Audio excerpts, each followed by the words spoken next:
TV7 Israel News is made possible thanks to your generous donations. Shalom v'erev tov, good evening. Welcome to our daily TV7 Israel News Bulletin, broadcast from Jerusalem. Mossad Director David Barnea asserts his intelligence agency's mission in Iran is to end the Ayatollah Regime. Iranian President Masoud Pezeshkian acknowledges that the Ayatollah Regime has sustained painful blows during the war. And Lebanon and Israel conclude a first round of negotiations for peace. Israel's intelligence agency Mossad will not cease its operations against the Ayatollah regime in Iran until this evil regime, which calls and proactively works for Israel's annihilation, will cease and desist.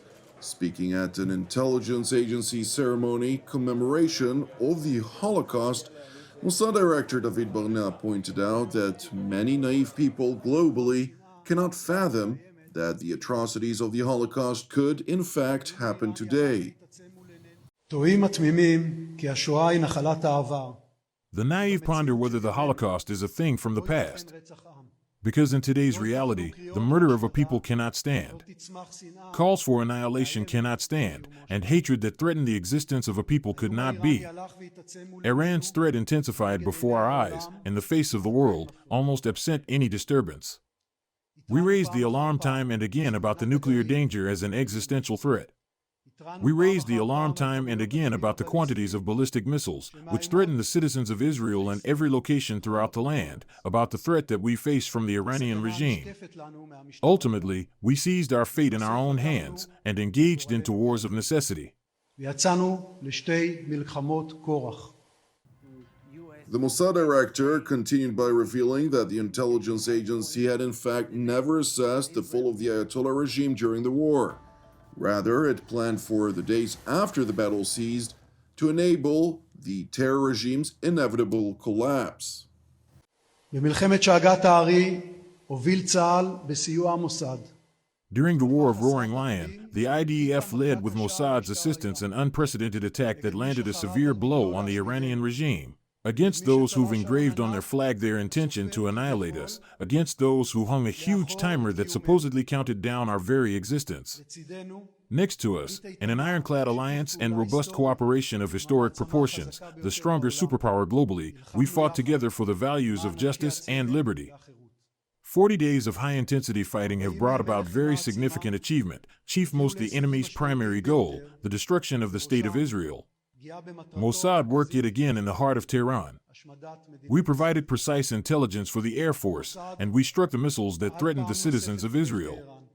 However, our mission has not yet concluded.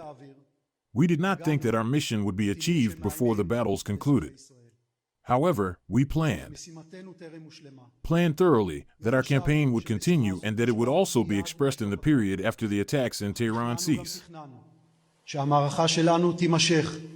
ותבוא לידי ביטוי גם בתקופה שלאחר התקיפות בטהרן. Director Barnea further mentioned that he views the Mossad's anticipated achievement to realize the fall of the terrorist Ayatollah regime as part of a clear decree rooted in lessons learned from the Holocaust of World War II, namely, never again. מחויבותנו תושלם רק כאשר יוחלף. Our committed mission will be achieved only after this radical regime is changed. The same regime that seeks our annihilation must pass on from the world. This is our mission. We will not stand idly by in the face of an additional existential threat rooted in a clear decree, never again. It is interesting to note that while the Mossad intelligence agency has made it clear that Jerusalem's intentions are to remove the existential threats to the state of Israel, namely the Ayatollah regime in Iran, U.S. Vice President J.D. Vance, in a Q&A session at an event of Turning Point USA, highlighted a very generous offer by the United States of America to the Ayatollah regime in Iran, so long as it agrees to end its nuclear program, among others. The president set a policy. Iran cannot have a nuclear weapon, and right now we are negotiating to make sure that very thing happens. And here's, what's interesting about this is what's interesting about this is that we have this ceasefire that's in place. I think it's 6 or 7 days old. Right now, this ceasefire is holding. And what you're seeing is what the president wants to make, he doesn't want to make like a small deal. He wants to make the grand bargain. And what he's basically offering to Iran is very simple, and frankly, it's something that no president has had the ability to offer. He said that if you're willing to act like a normal country, we are willing to treat you economically like a normal country. He doesn't want a small deal. And that's one of the reasons why, one, I'd say in Pakistan, we made a ton of progress. But the reason why the deal is not yet done is because the president, he really wants a deal where Iran doesn't have a nuclear weapon, Iran is not state-sponsoring terrorism, but also the people of Iran can thrive and prosper and join the world economy. And that's the trade that he's offering. He's saying, if you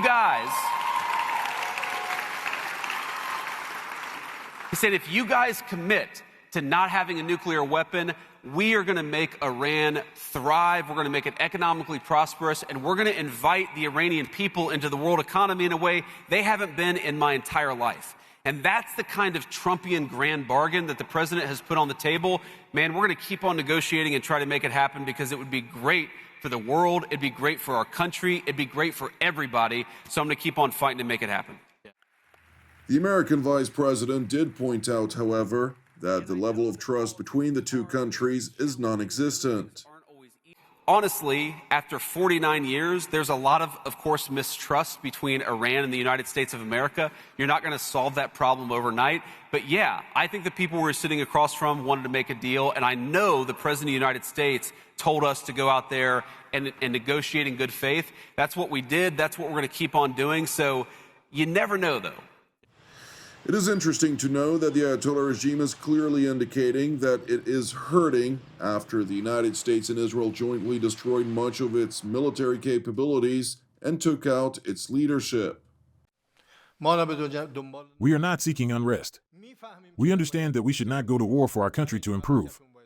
But at the same time, we understand that if we are attacked, we must stand firmly and not bow to them. The Iranian president, in a cabinet meeting broadcast to the Iranian people, continued by conveniently playing the victim, insisting that there was no actual reason for the United States and Israel to launch their attacks against the Islamic Republic of Iran. By what right did they attack our country? What had we done? For what reason did they martyr our leader? What had we done? For what reason did they martyr our commanders, our scientists, our students? What was their reason? Why? What had we done? Had we attacked anyone? Had we violated any law? What had we done? It is important to point out, in response to President Pezeshkian's supposedly rhetorical questions, that the Ayatollah regime in Iran was essentially at war with the United States, Israel, and Western-aligned countries at large since its founding in 1979. During Operation Epic Fury, it proved that it had lied about the capacity and distance of its ballistic missiles program. It repeatedly had failed to comply by its non-proliferation treaty commitments not to pursue nuclear capabilities, a position explicitly stated by the International Atomic Energy Agency. It had repeatedly kidnapped and held hostage American, European, Australian, and civilians from other countries, and it facilitated a network for Shiite proxies that have waged war against the West at large and Israel in particular, murdering thousands, to include Americans, Canadians, Israelis, Europeans, and Australians, among others. Moreover, it has suppressed the Iranian people themselves, murdering hundreds of thousands of civilians since taking over the country in 1979, including over 35,000 during national unrest in January of 2026. Meanwhile, in Washington, for the first time since the early 1980s, official Lebanese and Israeli officials have sat to negotiate overtly with the core objective of achieving peace. This is a historic opportunity. We understand we're working against decades of history and complexities that have led us to this unique moment. And the opportunity here, I know some of you are shouting questions about ceasefires. This is a lot more than just about that. This is about bringing a permanent end to 20 or 30 years of Hezbollah's influence in this part of the world and not just the damage it's inflicted on Israel, the damage it's inflicted on the Lebanese people. That is the hope here today. That is what we are beginning to work. We are joined by excellent people who will be in a position to obviously take this back to their respective capitals. This is a process, not an event. This is more than just one day. This will take time, but we believe it is worth this endeavor, and it's a historic gathering that we hope to build on. And the hope today is that we can outline the framework upon which a permanent and lasting peace can be developed, so that, as I said, the people of Israel can live in peace, and the people of Lebanon can live not just in peace, but the prosperity and security that they deserve. Following the negotiations, Israeli ambassador to Washington, Dr. Yechiel Leiter, voiced genuine hope for the future. We discovered today that we're on the same side of the equation, and that's the most positive thing we could have come away with. We are both united in liberating Lebanon from an occupation power dominated by Iran called Hezbollah. Lebanon is under their occupation, and we are suffering from their constant barrages of missiles and terror attacks trying to cross our border.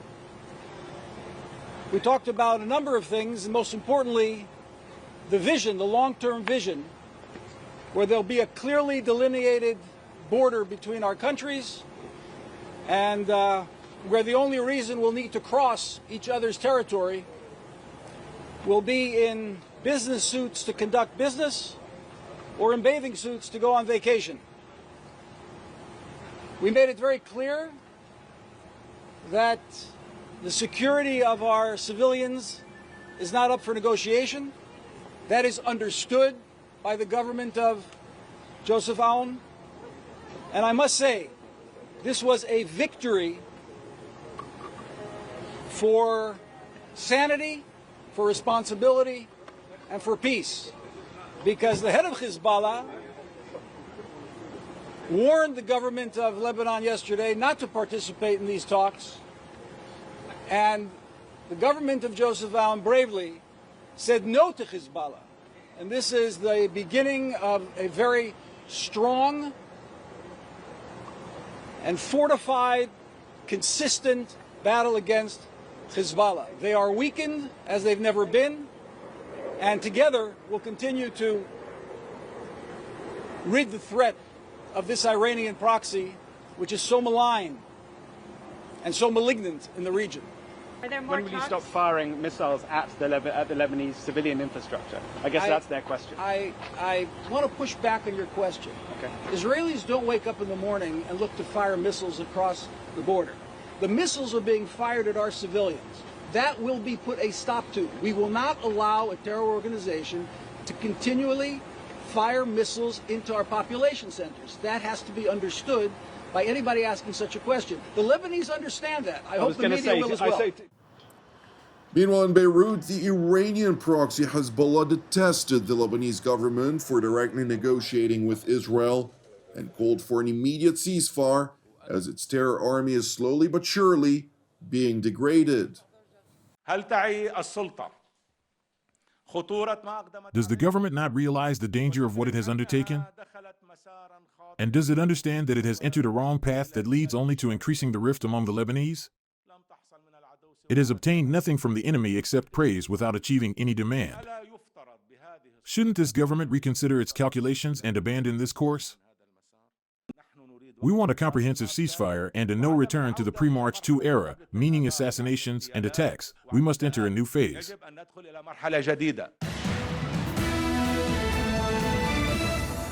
Thank you for watching TV7 Israel News, which is made possible by the generosity of our viewers. If you would like to help support TV7 Israel, which is exclusively donation-based, you can do so via our website at www.tv7israelnews.com. Please keep praying for the peace of Jerusalem and redemption of Israel. I'm Jonathan Essen, wishing you an Erev Mevorach, and God willing, until our next update, Shalom from Jerusalem.